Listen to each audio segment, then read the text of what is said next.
por último, Elmer, vamos entonces a estar... Me tuve que poner los audífonos porque así creo que va a tener un mejor audio el video. Pero vamos a estar entonces desarrollando este último punto, el sexto punto, simbolismo del bautismo. Y en este aspecto estamos viendo lo siguiente, que el simbolismo del bautismo está predicho en la profecía. ¿Dónde vemos esto en la profecía bíblica? Bueno, como dije anteriormente, lo vemos a lo largo y ancho del Antiguo Testamento. Mas sin embargo, vamos a ver un pasaje en especial, que es el pasaje de Joel capítulo 2, versículos 28 y 29. Y voy a leerlo, creo que vale la pena. Ese es el pasaje que precisamente el apóstol Pedro menciona en el capítulo 2 del libro de los Hechos, cuando se da el asunto en la fiesta de Pentecostés. Entonces, habíamos dicho que es Joel, capítulo 2, versículos 28 y 29.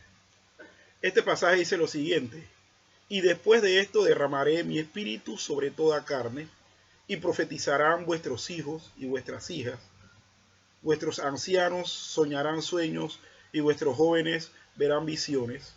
Y también sobre los siervos y sobre las siervas derramaré mi espíritu en aquellos días. Si seguimos leyendo, dice: y daré prodigios en el cielo y en la tierra, sangre y fuego y columnas de humo. El sol se convertirá en tinieblas y la luna en sangre antes que venga el día grande y espantoso de Jehová. Y todo el que invocar el nombre de Jehová será salvo, porque en el monte de Sión y en Jerusalén habrá salvación, como ha dicho Jehová, y entre el remanente el cual él hará llamar. Entonces aquí tenemos un pasaje de un profeta del Antiguo Testamento, de los llamados 12 profeta,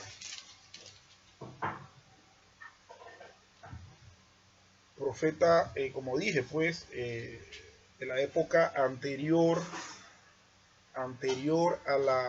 al exilio. Por aquí vemos entonces que el profeta Joel, en ese mensaje que el Señor le da, también anticipa sucesos, o anticipa, el deseo de la misericordia de Dios. Entonces, para con el pueblo de Judá, que estuvo 70 años y luego regresa, el profeta Joel dice que después de esto, o sea, después de todos los hechos que profetizó referente a ese juicio de Dios, a esa visitación de Dios con respecto a su pueblo, dice: y después de esto derramaré mi espíritu sobre toda carne, y profetizarán vuestros hijos y vuestras hijas. Vuestros ancianos soñarán sueños, vuestros jóvenes verán visiones, y también sobre los siervos y sobre las siervas derramaré mi espíritu en aquellos días. Nosotros sabemos que este pasaje se vuelve a citar, y lo cita el apóstol Pedro, precisamente para el suceso de Pentecostés que se da en el capítulo 2 del libro de los Hechos. Ahora, ¿qué hay aquí respecto al bautismo? O sea, nosotros estamos desarrollando que estos discípulos que estaban en el aposento alto esperando pues la promesa del Señor, posterior a todos los sucesos donde se hizo el estruendo como de un viento recio, etcétera, y que la gente quedaron atónita viendo a los galileos hablando en sus lenguas de los lugares del exilio o de la diáspora de donde ellos venían.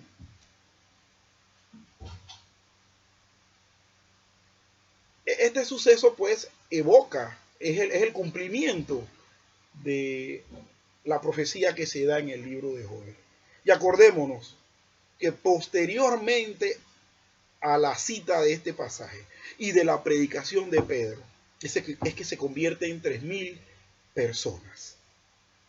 Y estas 3.000 personas obedecen a la fe y se bautizan. Entonces aquí vemos una prefigura, una predicción profética en cuanto a lo que es el simbolismo. Esto de ver visiones, esto de que iba a derramar de su espíritu sobre toda carne, era precisamente ese suceso donde ellos iban a creer en el Señor.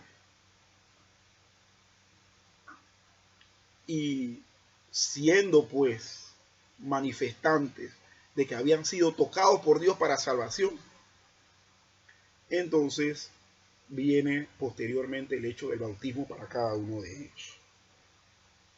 También vemos predicho esto, y que, como dije anteriormente, esto se repite en el libro de Hechos capítulo 2 versículos 16 al 21. Pero también vemos que está prefigurado en tipos. Ok, aquí cuando hablamos de prefigurados en tipo tenemos que hacer una aclaración. Aquí estamos hablando de tipología. ¿Y qué es tipología? La tipología es el tipo de género literario o de textos bíblicos donde a través de figuras o menciones anticipadas o a través de comparaciones se nos hablan de algunos asuntos que posteriormente se cumplen. Por lo tanto, lo que se anticipa antes es el tipo y lo que se cumple es el antitipo. Ahora bien, dice esta parte que es prefigurada en tipos. ¿Y donde vemos una tipología del bautismo? Precisamente es la que menciona Pablo en su primera epístola, en el capítulo 10, versículo 2. Vamos a ir al capítulo 10, versículo 2 de Primera de Corintios.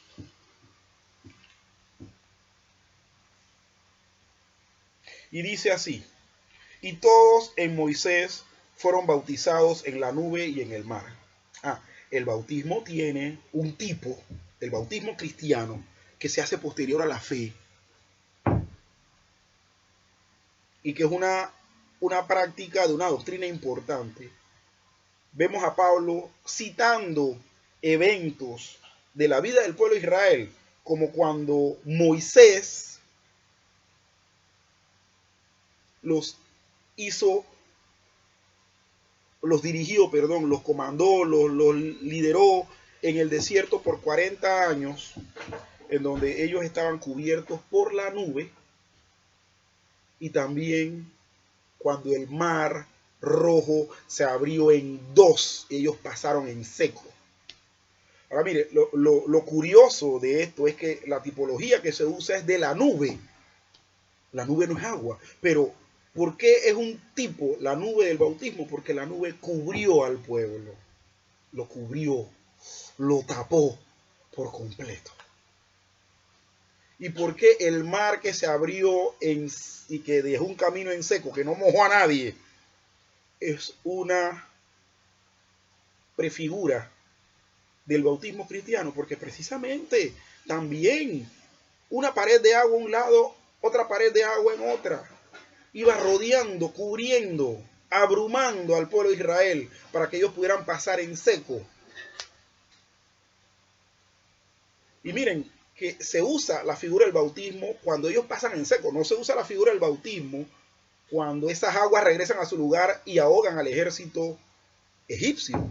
Se usa para con el pueblo de Israel. Ellos fueron cubiertos, ellos fueron sumergidos, ellos fueron rociados, ellos fueron rodeados tanto de la nube como del mar. Y es interesante esto, y hay que entender la tipología, lo cual nos lleva posteriormente a tener un buen entendimiento de lo que es el bautismo cristiano. También tenemos, Elmer, en Primera de Pedro, capítulo 3, versículos 20 y 21. Primera de Pedro, capítulo 3, versículos 20 y 21, mira lo que dice. Dice, los que en otro tiempo desobedecieron, primera de Pedro, sí, primera de Pedro, 20 y 21. Los que en otro tiempo desobedecieron, cuando una vez esperaba la paciencia de Dios en los días de Noé, mientras se preparaba el arca, en la cual pocas personas, es decir, 8, fueron salvadas por agua, el bautismo que corresponde a esto ahora nos salva, no quitando las inmundicias de la carne, sino como la aspiración de una buena conciencia hacia Dios por la resurrección de Jesucristo, quien habiendo subido al cielo está a la diestra de Dios, y a él están sujetos ángeles, autoridades y potestades. Miren que la tipología, mira Elmer, que la tipología que se usa del bautismo es precisamente el diluvio, cuando el arca estaba encima del agua que cayó por 40 días y 40 noches. La pregunta es, ¿ellos estaban sumergidos? No, pero ellos sí estaban rodeados de agua. Miraban a un lado, era agua. Miraban a otro lado, era agua. Miraban hacia abajo, era agua. Ellos estaban rodeados. Entonces dice, la imagen del bautismo que corresponde a esto nos salva. Porque igual manera, el bautismo salva es cuando nosotros somos introducidos, rodeados, abrumados, salpicados, inundados, como lo queramos ver, por el Espíritu en la iglesia del Señor. Y esto es importante, importantísimo que se entienda. También vemos que es visualizado por el descenso del Espíritu. Juan capítulo 1, versículos 32 al 33. Juan capítulo 1, el primer capítulo, versículos 32 al 33. Dice así: también dio Juan testimonio diciendo, vi al Espíritu que descendía del cielo como paloma y permaneció sobre él. Y yo no le conocía, porque el que me envió a bautizar con agua, aquel me dijo, sobre quien veas descender el Espíritu y que permanece sobre él, ese es el que bautiza con el Espíritu Santo. Visualizado por el descenso del Espíritu, el bautismo de Juan, que si era en agua, es el precedente del bautismo que Jesús iba a hacer con todos los que creían en él. ¿Por qué? Porque los iba a bautizar con el Espíritu. ¿Cómo? Salvándolos. A eso es que se refiere. El bautismo de Juan era un bautismo de arrepentimiento, pero el bautismo de Jesús era un bautismo de conversión y de salvación. Por eso era que el Señor bautizaba en Espíritu Santo y en fuego.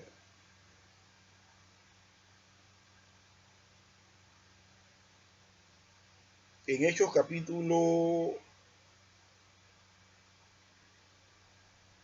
2, 3, 4 y 41. Hechos capítulo 2, versículos 3, 4 y 41. Bueno, pasaje que ya hemos leído, pero vamos a ver el énfasis que hace respecto a esto.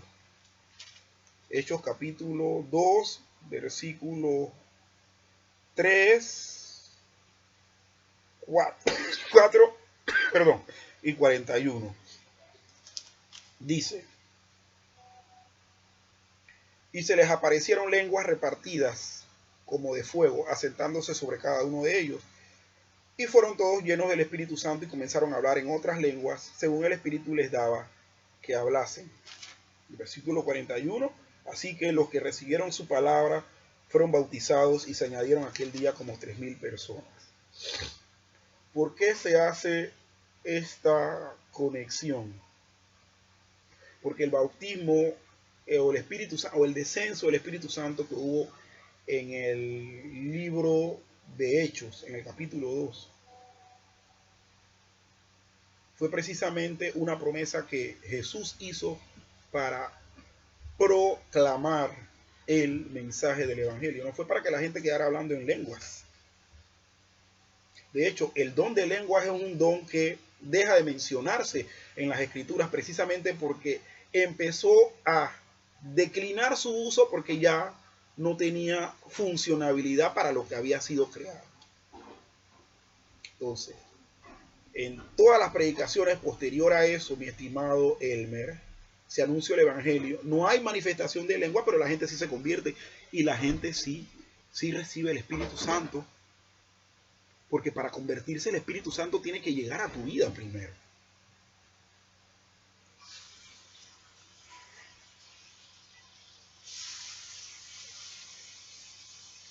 Y por último, dice que ilustra la limpieza. Hechos 22, 16. Vamos al capítulo 22 de Hechos. Hechos 22, 16. Hechos 22, 16 dice, ahora pues, ¿por qué te detienes? Levántate y bautízate y lava tus pecados invocando tu nombre. Invocando su nombre, perdón. Lava tus pecados. El bautismo es un rito de purificación. Porque así como la sangre de Cristo nos limpia de todo pecado, el bautismo es el ritual que ejemplifica eso, que simboliza eso. Y por último, Elmer, ya en Tito capítulo 3, versículo 3.5, Tito 3.5,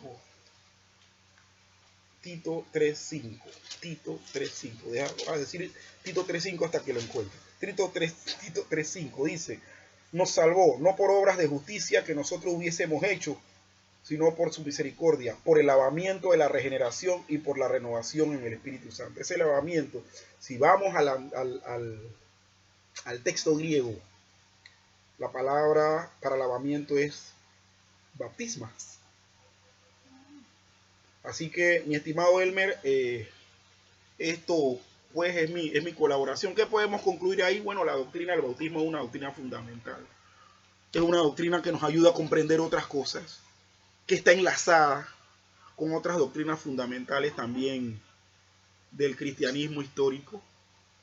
Creo que hoy en día se han malinterpretado muchas cosas, por lo tanto, en las iglesias se hacen tantas locuras referente al bautismo, que lo que muchas veces trae es descrédito y no la gloria de vida al Señor.